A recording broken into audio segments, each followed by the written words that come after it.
The other day I went to go drive around my Challenger only to find it doing this. I'm pulling. Only when the door pops open does that come open. See that? And all that's going to do is wear out my weather seal and make a huge leaking problem in the future. So I brought out the quick little scan tool to see if I could find anything. And we have 0 codes found, which is very interesting. But let's go to engine, let's read codes, stored codes. There's no codes in place. So it was time to bring out the big guns and scan the whole car. Saved, we got speakers and lost communication. Yeah, we already know about all that. But the Pawl Switch-Stuck, that's active right there, which would be Bravo 25, Bravo 42 Alpha. And as one would, I took a wonderful trip down the internet rabbit hole only to find a bunch of suggestions with no real answers on what exactly a Pawl switch for a window would be. Now, from transmission to intermittent window problems, we know that neither one of those is the case. So I searched the code. And even that didn't yield the greatest results, but this notice from the NHSTA was a start.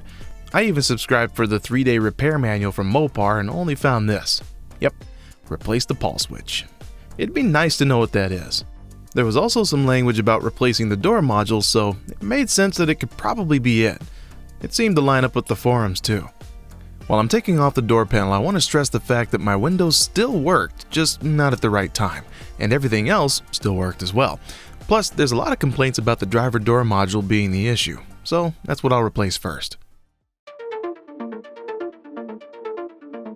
Now as I take this off, you'll notice there's a new part number. And this should be the updated version that will make sure that the smart glass does what it's supposed to do. And at the time, I figured the only way to test it is to put everything back. Okay, so now that we have everything connected here, let's go ahead and turn it back on to run mode. Oh, it's doing things. So let's go ahead and roll this window down. I'm gonna hold it. Okay, bring it up all the way. Huh, seems like maybe it's calibrated now. All right, let's read some codes. We'll clear DTC. Okay, you just probably heard that the window moved around. And we'll read it. Pawl switch is still stuck. All right, let's see what happens when we do this then.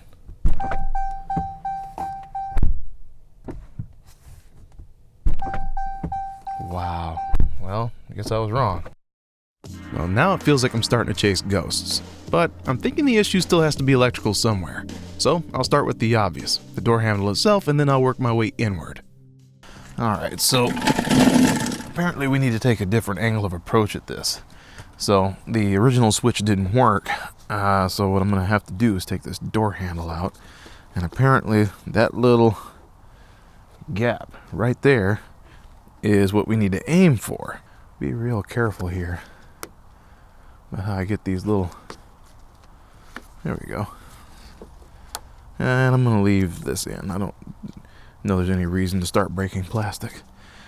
But from what I understand, this is just a regular old screwdriver. The feller sticks it. No, the Torx bit. Yeah, you can kind of make it out. That's it right there. This is really like hiding from you. Okay, so I found a Torx bit that'll work. It is a T20. Looks like sticks right in there. And from what I understand, it only goes so far. By hand, it tightens only so far. But once you loosen, it's supposed to click, right? That's how you know you're done. There's also something else to note, and that is if you back that screw out all the way, you can end up actually stripping out the parts that keep it in. So be really careful when you're doing this. And on top of that, you're only supposed to back it out until the handle actually comes out. So routinely check it and see if it'll slip right out of a little hole, and it should just come right out.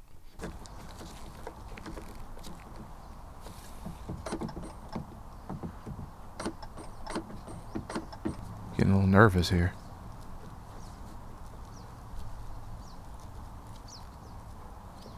I'm being real careful.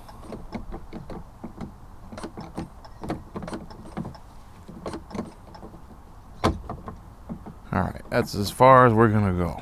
Yeah? Or did we? That's as far as I'm going. I'm going to leave that screwdriver right there.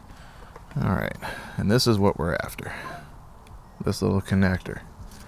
So we should be able to take this out.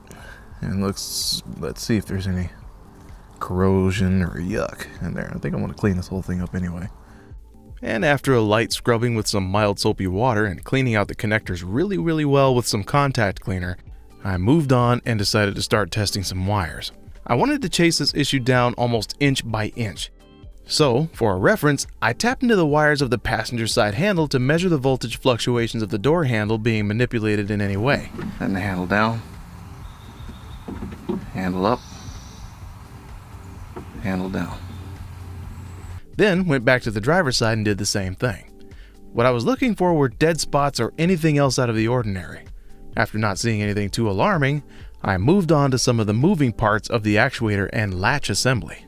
This little white component was the next thing that I noticed moving when I was messing with the door handles, so I wanted to check its connections and functionality.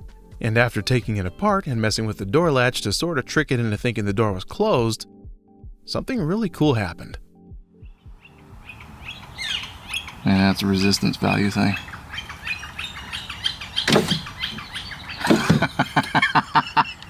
Oh, we just got it. Look at that.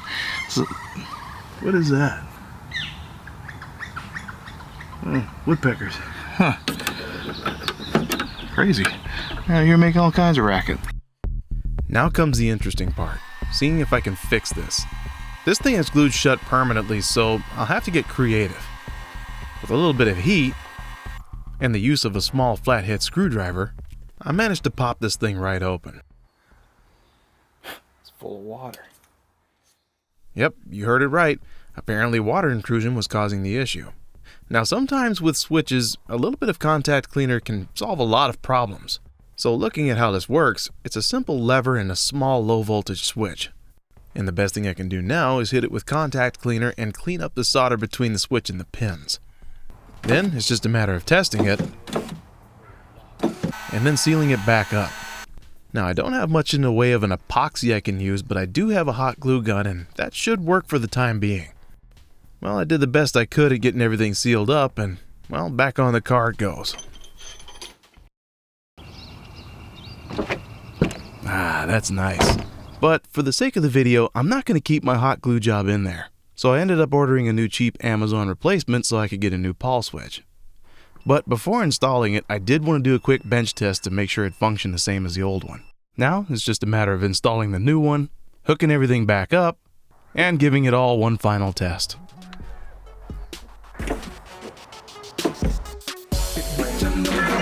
But I got it on my own. I've been working days and nights instead of staying